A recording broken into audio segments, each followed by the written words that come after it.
ज़्यादा लोग नशा कर रहे हैं। पुलिस डिपार्टमेंट के साथ मिलके और रेड क्रॉस के साथ मिलके हम लोग ये अवेयरनेस प्रोग्राम चला रहे हैं। जिनके फैमिली प्रॉपर उनको ध्यान नहीं दे पाती है, 8 साल के, 9 साल के, 10 साल के बच्चे, और जो गांजा सुल्फा इंजेक्शंस का भी नशा कर रहे हैं। कई लोग ऐसे होते हैं कि जो नशा छोड़ना चाहते हैं पर वो छोड़ नहीं पाते क्योंकि उन्हें नहीं पता होता कि इसके लिए मेडिटेशन, योगा और प्लस हमारे जो सेंटर्स हैं, ड्रग एडिक्शन सेंटर्स हैं जो कि बीके हॉस्पिटल और रेड क्रॉस में चलाए जा रहे हैं, वहाँ पे मेडिसिन भी दी जाती है। ख़ास तौर पे बच्चों के अगर हम देखें तो वो पीयर प्रेशर में आके ज़्यादा नशा करते हैं क्योंकि अगर घर वाले भी मना करते हैं तो वो दोस्तों के साथ या ऐसे लोगों के साथ संपर्क में आके या उनको देखते हुए कि ये नशा करते हुए अच्छे लग रहे हैं तो शायद हम भी अच्छे लगेंगे। 14416 करके हेल्पलाइन नंबर है जो सरकार की तरफ से फ्री काउंसलिंग सेवा दी जाती है 24/7। कभी भी कोई भी ऐसा है जिसे नशा छोड़ना है या कोई भी मानसिक परेशानी से जो जूझ रहे हैं वो उस हेल्पलाइन नंबर पे 14416 पे कभी भी बात कर सकते हो और काउंसलिंग ले सकते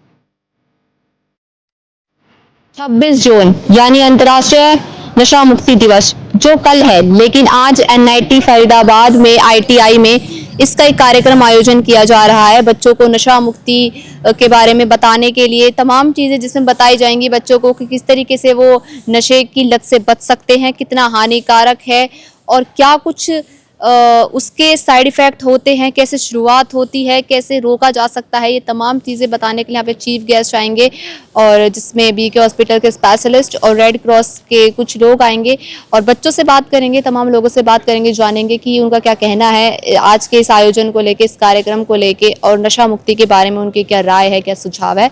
चलिए बात करते हैं। अभी जानते हैं मेरे साथ बीके हॉस्पिटल की एक डॉक्टर हैं जो इसी चीज़ की स्पेशलिस्ट हैं कि नशा मुक्ति से किस तरह से लोगों को बचाया जाए। मैम, आपने आज जैसे सेशन कैसा लगा आपको और क्या कुछ कहना चाहते हैं आज के लिए आप? आज हम लोगों ने बच्चों को अवेयर किया है। हमारा वीकली ये प्रोग्राम चल रहा है जिसमें हम सारे ही जगह जाके, ये वीक 12 तारीख से ये प्रोग्राम चल रहा है और ये 26 तारीख तक चलेगा, जिसमें हम लोगों ने बच्चों को स्लम जगहों को, गाँव को, ऐसी जगहों को जहाँ पे ज़्यादा लोग नशा कर रहे हैं, पुलिस डिपार्टमेंट के साथ मिलके और रेड क्रॉस के साथ मिलके हम लोग ये अवेयरनेस प्रोग्राम चला रहे हैं। ओके। और ये civil surgeon doctor Jayant Ahuja की तरफ से के निर्देशन में ये प्रोग्राम चल रहे हैं। आपका नाम क्या है? मेरा नाम अनुक्रम भाटी है। ओके मैम, तो जैसा कि अभी आपने बच्चों से बात करी, आपने ऐसे मतलब कौन कौन से आपको क्या केस लगते हैं कि क्या वजह होती है ड्रग स्टार्ट करने की, लोग इनके आदि किस प्रकार होते हैं और किस तरह उनको रोका जा सकता है? खास तौर पे बच्चों के अगर हम देखें तो वो पीयर प्रेशर में आके ज़्यादा नशा करते हैं क्योंकि अगर घर वाले भी मना करते हैं तो वो दोस्तों के साथ या ऐसे लोगों के साथ संपर्क में आके या उनको देखते हुए कि ये नशा करते हुए अच्छे लग रहे हैं तो शायद हम भी अच्छे लगेंगे, लेकिन उन्हें उसके बैड इफ़ेक्ट्स के बारे में नहीं पता होता। तो इसलिए हमने ये रखा है कि हम बच्चों को ज़्यादा से ज़्यादा अवेयर करें। आपने ऐसे केस देखे होंगे कि लोग आपके साथ कभी हुआ हो कि कोई इंसान नशा छोड़ना चाहता है लेकिन वो छोड़ नहीं पाता, तो क्या रीजन होते हैं उसके कि उसको नशा नहीं छोड़ पाता और किस तरीके से आप उनको इस से बाहर निकालते हैं, उन्हें रोकते हैं? बिल्कुल मैम, कई लोग ऐसे होते हैं कि जो नशा छोड़ना चाहते हैं पर वो छोड़ नहीं पाते क्योंकि उन्हें नहीं पता होता कि इसके लिए मेडिटेशन, योगा और प्लस हमारे जो सेंटर्स हैं, ड्रग एडिक्शन सेंटर्स हैं जो कि बीके हॉस्पिटल और रेड क्रॉस में चलाए जा रहे हैं, वहाँ पे मेडिसिन भी दी जाती है जो कि नशा छुड़ाने में उनकी हेल्प करती है। और उनका अपना मोटिवेशन वहाँ पे मैडम काउंसलिंग करते हैं, काउंसलिंग के थ्रू उनका मोटिवेशन स्ट्रॉन्ग करते हैं। ओके मैम, आपका नाम क्या है? मैं अनीता। अनीता, तो मैम एक बात बताइए, अभी जैसे ड्रग्स का ना बहुत ज़्यादा ये चल रहा है कि बहुत ज़्यादा बच्चे मतलब लोग ड्रग्स के आदी हो रहे, तो बता सकते हैं प्रॉपरली मतलब कितने से कितने एज के जो बच्चे हैं या युवा, मतलब कितने से कितने एज के लोग ड्रग्स के आदी ज़्यादा हो रहे हैं इस टाइम पे? मैं ये बताना चाहूँगी कि ऐसा कुछ एक एज लिमिट नहीं है। हमारे पास तो जो 10-10 साल के बच्चे हैं वो भी आ रहे हैं। 10-10 साल हाँ के? जी, जो स्लम है, जो होमलेस हैं बच्चे, है ना, एक जो जिनके जैसे बताया गया स्लम एरिया से जो ये जो ज़्यादा छोटे बच्चे स्लम एरिया से आ रहे हैं, जिनके फैमिली प्रॉपर उनको ध्यान नहीं दे पाती है, 8 साल के, 9 साल के, 10 साल के बच्चे, और जो गांजा सुल्फा इंजेक्शंस का भी नशा कर रहे हैं, और अभी एक बात हुई है कि पीयर प्रेशर तो इसका एक बहुत बड़ा कारण है किसी भी बच्चे का नशे में आना। कई बार फैमिली हिस्ट्री की फैमिली में उनका ऐसा चला आ रहा है कि कई बार रिलेटिव हैं, फादर हैं, कोई बड़ा भाई है, उनको देख के भी वो नशा करना सीखते हैं, कोई यार दोस्त हैं उनके। और फैमिली अगर स्टार्टिंग में इस चीज़ पे ध्यान दिया जाए तो शायद उनको स्टार्टिंग में रोक दें तो ज़्यादा चांसेस होते हैं कि वो रिकवर कर जाएं बच्चे। लेकिन है ना, एक जो कि हिस्ट्री अगर किसी की ज़्यादा लंबी हिस्ट्री है तो उसको नशे से निकालना, उसका ट्रीटमेंट थोड़ा ज़्यादा मुश्किल हो जाता है। और एक उसकी, क्योंकि वो विल पावर पे भी डिपेंड करता है उसकी।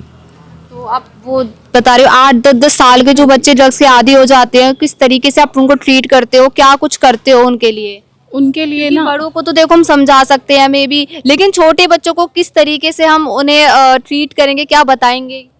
उनके लिए तो हम ना साइकेट्रिक डिपार्टमेंट में वो जो साइकेट्रिस्ट होते हैं डायरेक्ट वो ही फिर उनका ट्रीटमेंट करते हैं। क्योंकि हमें ये माना जाता है कि अगर बच्चा अभी 8 से 10 साल का है तो उसकी हिस्ट्री ज़्यादा नहीं होगी, वो स्टार्टिंग स्टेज ही है उसकी, कि फैमिली को उसका इन्वॉल्व करके उसको फिर ट्रीटमेंट दिया जाता है मेडिसिन पे। डी एडिक्शन में तो खैर अभी इतने छोटे बच्चों को नहीं एडमिट किया जाता, कि फैमिली इन्वॉल्वमेंट उसकी मेन होती है। आप बोल रहे हो फैमिली, क्या लगता है फैमिली का कितना इन्वॉल्वमेंट होता है, कितना महत्व होता है परिवार वालों का कि बच्चा ड्रग्स का आदी हो रहा है, क्या कर रहा है? तो मतलब किस तरीके से परिवार वालों को पता चले कि बच्चा आदी हो चुका है, और क्या कुछ पेरेंट्स कर सकते हैं उनको रोकने के लिए? ये ना जैसे फैमिली में अगर इग्नोरेंस हो, पेरेंट्स ज़्यादा ध्यान ना दे पाए, चाहे किसी भी कारण की वजह से, कि फैमिली मतलब दोनों वर्किंग है या वैसे ध्यान नहीं दिया जा रहा है ना। कुछ एक हमारा जो इंडिया में कल्चर है कि हाँ बेटा है तो ज़्यादा उसको रोक टोक की नहीं जाती, वो बाहर जा रहा है। तो ये एक जो कारण देखने में आया है कि ज़्यादातर इन्वॉल्वमेंट उन बच्चों की हो जाती है उस टाइम, वो स्टार्टिंग में उनको नहीं रोक पाते। और फैमिली को कब पता लगता है, जब वो बहुत ज़्यादा जैसे घर का सामान भी बेचना शुरू कर देता है तो उनको तो तब नॉलेज में आता है। स्टार्टिंग के कुछ सिम्टम्स हैं कि बच्चा मतलब थोड़ा अलग थलग रह रहा है, कटा रह रहा है, फैमिली से ज़्यादा एग्रेसिव हो रहा है, सामान बार बार पैसों की डिमांड कर रहा है। तो फैमिली को उसी टाइम अगर वो मतलब उस स्टेज पे अगर वो जज कर लें कि हाँ ये शायद कहीं गलत जा रहा है, तो ज़्यादा चांसेस हैं कि वो रिकवरी उसकी जल्दी हो जाए। अच्छा, और मैं हेल्पलाइन नंबर बताना चाहूँगी। साइकेट्रिक डिपार्टमेंट में हमारे एक 14416 करके हेल्पलाइन नंबर है, जो सरकार की तरफ से फ्री काउंसलिंग सेवा दी जाती है 24/7। कभी भी कोई भी ऐसा है जिसे नशा छोड़ना है या कोई भी मानसिक परेशानी से जो जूझ रहे हैं, वो उस हेल्पलाइन नंबर पे 14416 पे कभी भी बात कर सकते हैं और काउंसलिंग ले सकते हैं। तो देखिए, जैसा कि आप जानते हैं आज अंतर्राष्ट्रीय नशा मुक्ति दिवस है, क्या सीखा आपने? मैंने सीखा कि नशे से कैसे दूर रहना चाहिए और उसको छोड़ने के लिए कैसे उसकी आदतों को दूर करने के लिए मैंने हमें समझाया कि हम उसमें छोड़ सकते हैं और कैसे छोड़ सकते हैं, और हमारी सरकार भी हमारे उसमें हेल्प कर रही है, और हमारे जो गवर्नमेंट सेक्टर है वो भी हमारी हेल्प कर रही है। क्या क्या सिखाया आज के सेशन में? आज के सेशन में सिखाया गया कि नशे से दूर रहना है और उसको से नो टू ड्रग्स, हमें बेफालतू के नशों से कैसे दूर रहना, कैसे भी समझाना है कि कैसे दूर रहना चाहिए इससे, उसके अंदर ना उसकी आदत ना लगे, उसकी लत ना लगे, और क्या नाम है आपका? समीक्षा। देखिए, आप एक लड़की है तो ऐसा बोल होने के नाते, क्योंकि आप देख रहे हैं कि लड़कियों को भी आजकल नशे की आदत लग रही है, बहुत ज्यादा लड़कियां भी नशे कर रही हैं, क्या कहना चाहती हैं आप उस बारे में? लड़कियों का तो ऐसा है, इसमें जेंडर इक्वलिटी तो कुछ है नहीं कि लड़की क्या लड़का नशे की आदत किसी को भी लग सकती है। हमेशा जेंडर देख के तो लगेगा नहीं कि लड़की है लड़का, वो अपने आप पर ही कंट्रोल होनी चाहिए, अपनी पावर होनी चाहिए कि कैसे खुद को कंट्रोल करे और नशे को कैसे मना करे। तो आपको कैसा लगा आज का सेशन, और क्या क्या आपने नया सीखा? सेशन आज का बढ़िया लगा। हमने सीखा कि मतलब कैसे अपने आप को कंट्रोल करें, अपनी विल पावर बढ़ाएं, अगर किसी को कोई बीमारी है तो उसके लिए कैसे इलाज करें, दूसरों को कैसे रोकें। आज का सेशन खूब बढ़िया था, जानकारी होती। क्या नाम है आपका? भावना। आपका क्या नाम है? श्रेय। आप क्या कहना चाहते हो? मैं इसलिए कहना चाहती हूँ कि जैसे कि जो नशा करते हैं उनको सुझाव देना चाहिए हमें कि नशा से दूर रहे, है ना। कोई आसपास के जो लोग हैं वो भी करते हैं तो उनको भी देखिए, है ना, तो उनको नशे को ये करना चाहिए कि उनसे दूर रहे, उनको सुझाव देना चाहिए, है ना, कि तुम भाई नशा मत करो। तो आपके अकॉर्डिंग क्या कुछ ऐसा आप सोचते हो कि नशे के लिए क्या कैसी नई कदम उठाने चाहिए सरकार को और ताकि ये रुक सके अकॉर्डिंग टू यू? नई कदम ये होना चाहिए कि जैसे कि आप रोड पे आ रहे हो है ना, किसी इंसान को देख लो करते हुए तो उसे रोकना चाहिए। रोक कर रहा है मतलब आस पास तुम रह रही हो, वहां पे कोई कर रहा है उसे भी रोकना चाहिए। और ये नहीं कि मैं चिल्ला के वैसे करके नहीं, शांति दिमाग से उसे समझाओ, इंसान मान सकता है और सही करेगा। आज के इंसान हमने सीखा कि हमें भी जैसे दूर रहना चाहिए और लोगों को भी अवेयर करना चाहिए। और जैसे हमारे फ्रेंड सर्कल में कई बार जो लोग नशा करते हैं उन्हें भी हमें अवेयर करना चाहिए कि आप भी नशा नहीं करें और उनसे भी हमें चेन मिला के उन्हें भी कहना चाहिए आप भी अपने दोस्तों को मना करें। अच्छा, तो कितना सीखा आपने लोगों को अपने दोस्तों को? बाकी अगर किसी को आप देखते हो कोई नशा कर रहा है कैसे रोकोगे उसको? हमारे फ्रेंड सर्कल में तो ऐसा कोई नहीं जो नशा करता हो, लेकिन हम फिर भी और बोलेंगे कि आपके फ्रेंड सर्कल में हो तो ना करें। आपने किसी को देख रहे हो कोई इंसान है जो नशा को किस तरीके से रोकोगे, क्या कहोगे? फर्स्ट स्टेप अगर कोई करता भी है तो लोग उसे पहले से इग्नोर करके निकल जाते हैं, क्योंकि आपको पता है कि आजकल किसी को रोको तो फिर वो हमें 2-4 बातें बोल देता है। और लेकिन अगर हमारा फ्रेंड सर्कल है कोई जान पहचान के तो उसे हम रोकने की जरूरत है। तो आपका नाम क्या है? चेतन। चेतन, आप क्या कहना चाहोगे? मुझे यही कहना चाहेंगे, मेरा नाम शकील है। मुझे यही कहना चाहेंगे अगर कोई व्यक्ति अगर कोई नशा करता है तो अगर वो छोड़ना खुद चाहता है तो क्या कहते हैं उसके लिए आसानी है, और अगर क्या कहते हैं वो खुद ही छोड़ना चाहता है तो उसके लिए बहुत बड़ी मुश्किल आ सकती है। और बात हमें क्या कहते हैं नशा तो खैर दूर ही रहना चाहिए, चाहे कैसा भी नशा हो, चाहे स्मोक हो चाहे और चीज। ऐसे नशे के प्रकार तो बहुत सारे हैं, हमें हर चीजों से और गलत विचारों से भी दूर रहना चाहिए सबसे ज्यादा। आप अपने दोस्तों को मतलब किस तरीके, अगर आपको अवेयर करने का मौका मिले किस तरीके से अवेयर करोगे आप लोगों को? हम ज्यादा से ज्यादा ये सब कह सकते हैं कि उनकी फैमिली को बता दें, ताकि उनकी फैमिली क्या कहते हैं उससे अलग हो, उनको उन दोस्तों से मिलना रोक दे जो जिस दोस्त के थ्रू वो लोग नशा कर रहे हैं, उनसे मिलना छोड़ दे, यानी कि जहाँ दूरी बनाएंगे तो नशा थोड़ा कम हो सकता है। सर आप बताइए, आज अंतर्राष्ट्रीय नशा मुक्ति दिवस है, क्या कहना चाहते हैं? सबसे पहले प्लेसमेंट ऑफिसर है, तो मैं रेड क्रॉस सोसाइटी से आई टीम का और हमारे साइकेट्रिस्ट डिपार्टमेंट से आई टीम का पूरा धन्यवाद करता हूँ कि इन लोगों ने, इन सभी स्टाफ मेंबर्स ने हमारे छात्रों को नशा मुक्ति के बारे में अवेयर करवाया और उसके लिए उन लोगों ने बताया कि क्या कैसे कोई स्टेप उठा सकता है, कैसे वो नशे को नो कह सकते हैं। नो का मीन्स नो, डायरेक्टली वो अगर उसका फ्रेंड सर्कल उसको फोर्सफुली भी कहता है या कोई समस्या आ जाती है, टेंशन आ जाती है कि उसकी वजह से कोई गलत स्टेप लेता है नशे की तरफ, तो उन सबके लिए नो ही कहना है। और कोई टेंशन है, कोई घर में सुख दुख की प्रॉब्लम है तो उस समय वह बता सकते हैं कि भाई अपनी फैमिली से शेयर कर सकते हैं ताकि उस प्रॉब्लम का सोल्यूशन मिलजुल के निकाला जा सके। तो इसके अलावा जी और स्टेप्स बताए हैं कि भाई आप अपने आस पड़ोस में जितने भी नशा करने वाले उनको समझाएं। आपके घर में फैमिली मेंबर में अगर कोई नशे की लत है तो उनको साइकेट्रिस्ट डिपार्टमेंट में, मेंटल हेल्थ जो डिपार्टमेंट है उनके पास, काउंसलर के पास जाएं, काउंसलिंग करवाएं। मान लीजिए किसी को नशा करते हुए 10 साल से ऊपर हो गया, 5 साल से ऊपर हो गया, तो उसको छुड़ाने में समय लग सकता है, लेकिन उसके लिए डिपार्टमेंट में जो गवर्नमेंट डिपार्टमेंट से काउंसलर है उनकी हेल्प ले सकते हैं, उनसे सजेशंस ले सकते हैं कि कैसे वो नशे को छोड़े। एक सबसे बड़ी विल पावर होती है, विल पावर जरूरी है। जिस भी इंसान की विल पावर सबसे अच्छी होती है वो कुछ भी कार्य कर सकता है और कोई भी नशा, किसी प्रकार का नशा उसको छोड़ नहीं सकता है। और काउंसलर उसकी हेल्प करते हैं उस नशे को छुड़ाने में। तो हमारे सरकारी विभाग से जो अलग अलग विभाग है, रेड क्रॉस सोसाइटी है, बीके हॉस्पिटल से गवर्नमेंट हॉस्पिटल हमारा जो गवर्नमेंट फरीदाबाद में, तो उसमें भी हमारा ये डिपार्टमेंट काउंसलर की तरीके से हेल्प करता है। तो सभी को नशा छुड़ाने के लिए वहाँ पे काउंसलर की हेल्प लेनी चाहिए। आपके साथ कभी ऐसा कुछ पर्सनली केस हुआ, आपने देखा हो कि कोई इंसान आपके सामने ऐसा केस आया हो, नशे का बहुत आदी है, तो आपने किस तरीके से उसका नशा छुड़वाया हो? क्या क्या आप मतलब कोशिशें करते हैं? इंडिविजुअली हम किसी का नशा एक मोमेंट भी नहीं छुड़वा सकते। मान लीजिए अब कोई नशा करके कोई सड़क पे पड़ा है, देखा है मैंने बहुत बार कि हम सड़क से जैसे कभी भी ट्रैवलिंग करते हैं तो कोई सड़क के किनारे पड़े हुए मिलते हैं लोग, लेकिन हम उनको ये कह सकते हैं कि उस टाइम तो अगर वो नशे में होते तो नहीं समझा पाते, लेकिन हाँ आसपास वाले लोगों को कह देते हैं कि भाई उनको आप समझाना सुबह अगर नशे से बाहर हुए। हाँ, लेकिन मेरे सर्कल में जैसे कोई ऐसा नशे के उसमें चपेट में आता है तो उनको बताते हैं कि भाई आपको नशा आपकी फैमिली के मतलब नुकसान कर सकता है, आपकी फैमिली को बर्बाद कर सकता है। तो नशा मत कीजिए और नशे से बच के रहें, क्योंकि ये एक परिवार के लिए सब कुछ एक आदमी होता है। अगर वो नशा करने लग जाएगा तो उसकी जो फाइनेंशियल कंडीशन है वो भी डाउन जाएगी और वो अपने परिवार का सही से संपूर्ण तरीके से पाल पोषण भी नहीं कर पाता। तो नशे से बचना चाहिए बिल्कुल, मैं तो यही सजेशन दूंगा। अकॉर्डिंग टू यू कि क्या रीजन हो सकता है कि इंसान नशे की आदी हो जाता है? नशे की आदी होने का क्या प्रॉपर सबसे बड़ा रीजन क्या होता है?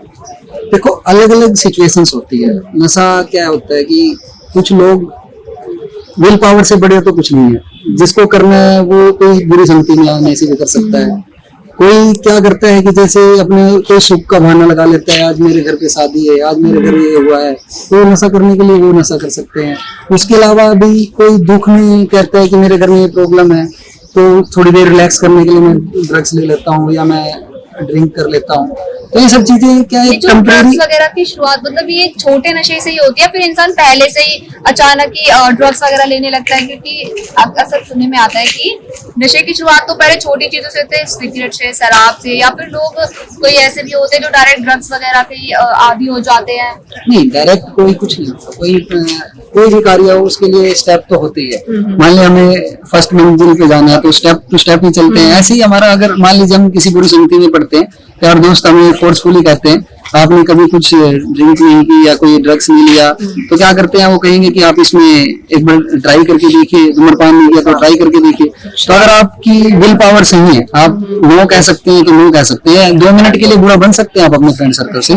लेकिन अगर आप बार बार उसके कहने पे एग्री कर जाते हैं तो एक दिन आप कम मात्रा में लेंगे, फिर उससे बढ़ के दोबारा डबल मात्रा में लेना स्टार्ट कर देंगे, तो ये मात्रा बढ़ती ही जाएगी। तो उसको आप खुद कंट्रोल कर सकते हैं, से नो टू ड्रग्स। और आपको क्या लगता है कि सरकार किस तरीके के कदम उठा रही है और आपने कैसे कैसे कदम उठाए ड्रग्स को रोकने के लिए, एक्चुअली हमारे नशा मुक्त बनाने के लिए? हमारा जो कैंपस है वो नशा मुक्त कैंपस है। हम जब सभी छात्रों को अपने जो भी हमारे ट्रेनिंग है यहाँ पे ITI फरीदाबाद में, हम उनके लिए सारी सुविधाएं, जो हमारे टीचर्स हैं, अलग अलग पर्सनालिटी डेवलपमेंट AS इंस्ट्रक्टर्स हैं, वो भी हमारे अवेयर्स करवाते रहते हैं। पर्सनली हम GI के तौर पे मैं भी उनके कैंप लेता हूँ, और बाहर से हमारी जो गवर्नमेंट सुविधाएं दे रही है सरकार के अलग अलग डिपार्टमेंट से कैंप होते हैं, अवेयरनेस के सारे मैं करवाता हूँ। तम्बाकू जैसे 31 मई को होता है हमारा, तो अलग अलग ऐसे ही हम जितने भी हमारे